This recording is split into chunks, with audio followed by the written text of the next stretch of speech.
Idenya sih bagus, tetapi permasalahannya adalah orang yang ada di dalam Danantara ada yang bekas yang pernah melakukan korupsi dan ada presiden yang nepotisme di sana. Di Danantara isinya orang-orang kompeten atau malah diisi oleh orang-orang yang nggak jelas, orang-orang yang membantu Prabowo waktu pemilu atau orang-orang yang berpotensi korupsi. Yang saya nggak habis pikir tuh, kok bisa ya mantan koruptor dijadikan ketua pakar Danantara, Burhanuddin Abdullah. Nah, si doi ini nih pernah jadi tersangka kasus korupsi oleh KPK dalam kasus dugaan aliran dana BI Bank Indonesia.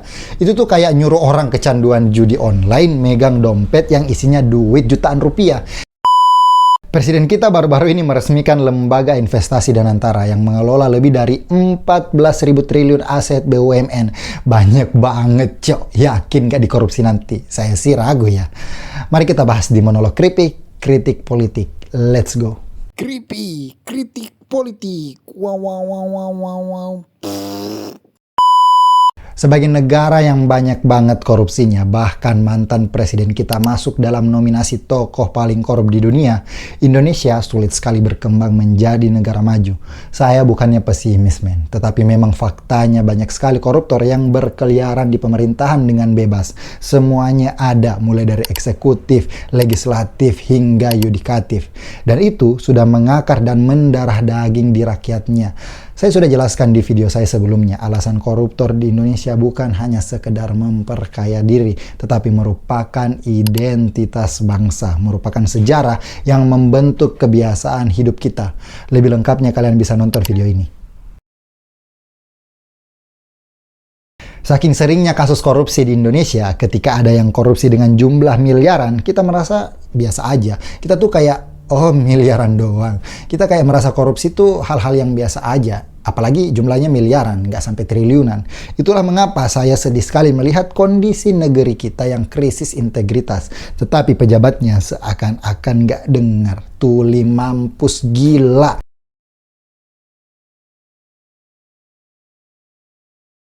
Korupsi yang begitu banyak, bahkan dibuatin liga korupsi antar pejabat, membuat saya dan masyarakat Indonesia itu sangat skeptis dengan keputusan-keputusan yang diambil oleh pemerintah.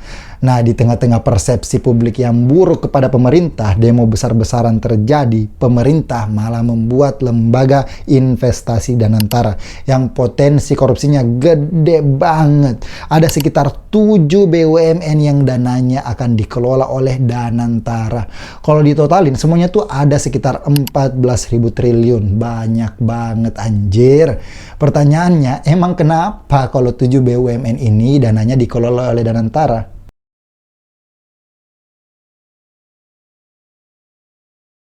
Jadi simpelnya gini nih, BUMN ini tuh pasti punya keuntungan tiap tahun. Bank BRI, Mandiri, BNI, dan 7 BUMN lainnya pasti punya keuntungan tiap tahun. Nah, keuntungan ini atau duit yang dihasilkan oleh BUMN ini dulunya masuk langsung ke kas negara. Sekarang karena ada Danantara, duit itu nggak langsung masuk ke negara, tetapi masuk ke Danantara dulu, dikelola dulu, diinvestasikan dulu ke berbagai sektor, biar uangnya makin banyak, sehingga bisa meningkatkan pertumbuhan ekonomi, lapangan pekerjaan semakin banyak. Idenya sih bagus, tetapi permasalahannya adalah orang yang ada di dalam Danantara ada yang bekas yang pernah melakukan korupsi dan ada presiden yang nepotisme di sana. Emang kalian percaya dengan mereka? Mereka yang punya track record jelek, punya histori korupsi, lu kasih duit, men, percaya lu? Ibarat gini deh, lu punya teman yang pernah ngutang ke lu, tapi nggak pernah dibalikin. Karena duit lu ternyata dipakai judi online. Nah, tiba-tiba temen lu ini datang lagi nih minta duit. Alasannya karena pengen bikin usaha. Nah, temen lu ini janji usahanya pasti berhasil dan keuntungannya akan dibagi ke lu.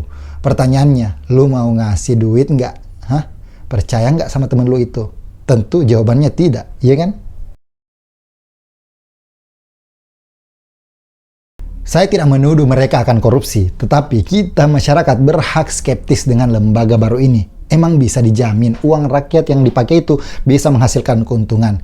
Emang lo di pemerintahan bisa jamin uangnya nggak dimainin di dalam nanti? Apalagi Danantara adalah lembaga investasi, artinya ada kemungkinan gagal di situ, ada kemungkinan rugi di situ, sehingga kemungkinan korupsinya besar banget, kemungkinan manipulasinya juga sangat besar sekali, resikonya besar banget. Uang sebanyak itu misalnya gagal, Indonesia emas di 2045 hanyalah dongeng belaka. Ketika Danantara nggak bisa mengelola uang itu dengan baik, kita akan kehilangan momen yang bagus, yaitu bonus demografi. Akan terjadi gelombang pengangguran yang besar-besaran di Indonesia, akan terjadi Indonesia gelap jilid 2. Jadi begini guys, Danantara itu tujuannya membuat lapangan pekerjaan dengan cara menggunakan uang BUMN yang mereka kelola. Artinya jika Danantara berhasil, maka kita rakyat akan sejahtera karena lapangan pekerjaan bertambah. Tapi kalau Danantara gagal dan dananya dikorupsi, maka pengangguran makin banyak. Makanya uang sebanyak itu tuh harus dan wajib dikelola oleh para ahli, oleh para profesional. Danantara nggak boleh gagal, taruhannya terlalu besar men. Bayangin 14.000 triliun yang dikelola, uang semua itu. Sayangnya di Indonesia tuh masih punya masalah tentang bagi-bagi jabatan di BUMN. Itu udah kelihatan sejak pemerintahan Jokowi. Orang yang memiliki jasa pada pemilu, yang membantunya memenangkan pemilihan, biasanya dikasih jabatan di BUMN. Meskipun orang itu sama sekali nggak kompeten. Misalnya nih, Abdi Sleng jadi komisaris Telkom. Abdi Sleng loh, saya tahu Abdi Sleng itu nggak bodoh, cuman Telkom bukanlah keahliannya. Pertanyaannya, di Danantara isinya orang-orang kompeten atau malah diisi oleh orang-orang yang nggak jelas, orang-orang yang membantu Prabowo waktu pemilu, atau orang-orang yang berpotensi korupsi. Jujur teman-teman, saya tuh pesimis dan sangat-sangat skeptis dengan Danantara. Jika kita bercermin dari kejadian-kejadian masa lalu, udah banyak lembaga investasi semacam Danantara yang gagal total. Misalnya kasus Asabri yang merugikan hingga 23,7 triliun. Kasus Jiwasraya yang merugikan 15,3 triliun. Dan kedua kasus ini secara kronologis hampir sama, yaitu sama-sama memanipulasi harga saham, memanipulasi investasi. Pertanyaannya, jika Asabri dan Jiwasraya yang hanya mengelola triliunan uang bisa korupsi, apalagi Danantara yang mengelola uang BUMN sebanyak 14.000 triliun. Sebagai orang yang memiliki akal sehat, tentu keberadaan Danantara adalah sebuah anomali. Kita patut waspada men. Jangan sampai kasus Asabri dan Jiwasraya kembali terulang dengan versi yang jauh lebih besar. Apalagi ada mantan koruptor di sana.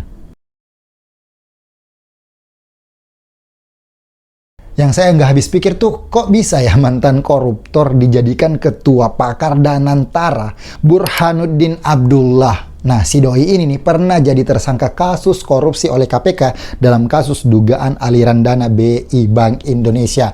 Itu tuh kayak nyuruh orang kecanduan judi online megang dompet yang isinya duit jutaan rupiah. Kira-kira duitnya dimaling nggak? Bisa aja iya, bisa aja tidak. Tapi kan beresiko guys. Saya udah nggak tahu nih logika Prabowo kayak gimana. Bisa-bisanya mantan koruptor dijadiin ketua pakar Danantara. Saya harap presiden kita ini betul-betul mengawasi kinerja orang-orang yang ada di Danantara ini. Bukan cuma diawasi. Harusnya orang-orang yang terlibat dalam Danantara ini adalah orang-orang yang betul-betul ahli, betul-betul profesional dalam hal investasi. Jangan main-main Pak dengan uang rakyat sebanyak itu. Danantara ini harga mati. Nggak boleh gagal, nggak boleh rugi. Karena rakyat Indonesia adalah taruhannya. Kesejahteraan rakyat taruhannya. Katanya mau ngejar koruptor sampai ke Antartika. Kok koruptornya malah dikasih jabatan? Kan kocak ya. Tolonglah ucapannya dibuktikan ya Pak Presiden. Jangan cuman omong-omong doang. Jangan cuman bisa ngomong endasmu. Cukup sekian monolog kritik politik kita kali ini. Jangan lupa like dan subscribe kalau video ini bermanfaat untuk kalian. Mari kita terus mengawasi pemerintahan. Jangan sampai ada kebijakan ngaco lagi. Oke? Bye! Kalian mau taruhan nggak? Apakah Danantara nanti akan korup atau tidak? Kalau saya sih, nggak tahu.